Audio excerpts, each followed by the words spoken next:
Nashik police आयुक्त संदीप कर्णिक यांच्या सूचनेनुसार तसेच सातपूर पोलीस ठाण्याचे वरिष्ठ पोलीस निरीक्षक पंकज भालेराव यांच्या मार्गदर्शनानुसार दिनांक 21 डिसेंबर रोजी सातपूर पोलीस स्टेशन हद्दीत रात्री 7 वाजेच्या सुमारास रस्त्यावर टवाळखोरी करणारे, दारू पिणारे अशा 51 जणांना ताब्यात घेत कारवाई केली आहे.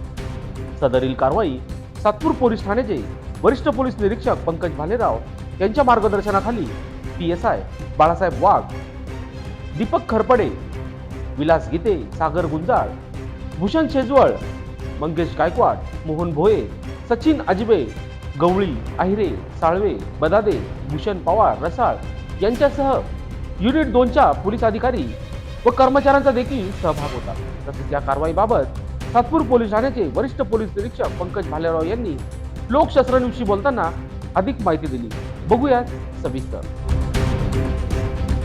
आज सातपूर हद्दीमध्ये नेहमीप्रमाणे आम्ही DB व इतर स्टाफच्या मार्फतीने माननीय पोलीस आयुक्त सर, आदरणीय संदीप कर्णिक सर यांच्या मार्गदर्शनाखाली, तसेच परिमंडळ 2चे आमचे अधिकारी मोनिका राऊत मॅडम, डिव्हिजनचे अधिकारी देशमुख सर यांच्या माध्यमातून आम्ही या ठिकाणी टवाळखोर कारवाई राबवलेली असून काही गार्डन्समध्ये, ओपन स्पेसमध्ये, पडीक घरं असतील किंवा बंद पडलेल्या शाळा असतील, बंद घरं असतील, आडोसा असेल, अंधार असेल, अशा ठिकाणी सध्या काही टवाळखोर मुलं दारू पिताना दिसत आहेत किंवा दारू पिल्यानंतर जाताना टवाळखोरी करत जातात किंवा मस्ती करत जातात, ज्याच्याने आम पब्लिक, आम जनतेला त्याचा त्रास होतो आणि त्याच्यामुळे एखादी वातावरण निर्माण होतं किंवा एखादी घटना, अपरिचित घटना घडण्याची शक्यता नाकारता येत नाही.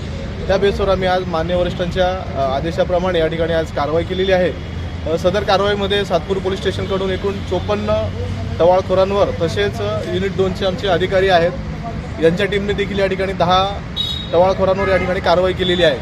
आणि सदरची कारवाई ही रुटीनप्रमाणे नेहमी आम्ही या ठिकाणी करणार आहोत, जेणेकरून सातपूरकर या ठिकाणी सुटकेचा निश्वास घेतील किंवा त्यांना टवाळखोरांपासून कसल्याही प्रकारचा त्रास होणार नाही याची आम्ही दक्षता घेत आहोत. सदर कारवाईमध्ये आम्हाला मान्य वरिष्ठांनी मार्गदर्शन केलेले आहे. सर, कुठल्या कलमाअंतर्गत त्यांच्यावर कारवाई त्यांच्यावर आपण महाराष्ट्र पोलीस कायदा कलम 110-117 प्रमाणे आपण त्यांच्यावर कारवाई करत आहोत. त्यांना या ठिकाणी आवाहन करतो, तसं विनंती देखील करतो की अशा प्रकारचे टवाळखोर आपल्यास कुठं दिसत असतील किंवा माहिती मिळत असेल तर आपण व्हॉट्सअप ग्रुपचे काही नंबर आम्ही दिलेले आहेत, CP ऑफिसचे किंवा आमचे पर्सनल नंबर आम्ही या ठिकाणी आपल्याला दिलेले आहेत.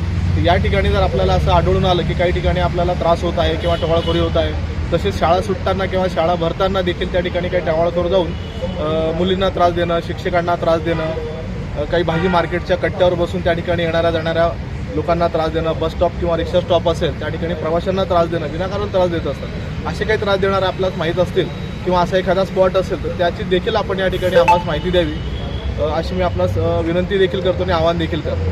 सर, बऱ्याच वेळा असं होतं की जो माहिती देणारा असतो त्याला टार्गेट केलं जातं, त्या संदर्भात आपण त्याचं नाव वगैरे गुपित ठेवणार आहात? या ठिकाणी नक्कीच CP साहेबांचे व्हॉट्सअप ग्रुप आहेत काही आम्ही या ठिकाणी सुरक्षित नाशिककर म्हणून आम्ही काही व्हॉट्सअप ग्रुप तयार केलेले आहेत, त्याच्यावर देखील आपण ते पाठवू शकतात किंवा आम्हाला माहिती देऊ शकतात, जेणेकरून हे नंबर आपले कॉन्फिडेन्शियल ठेवले जातील व त्याचं नाव डिस्क्लोज केलं जाणार नाही अशी आम्ही दक्षता घेतली. लोकशास्त्र न्यूजसाठी बंटी आढाव, सातपूर.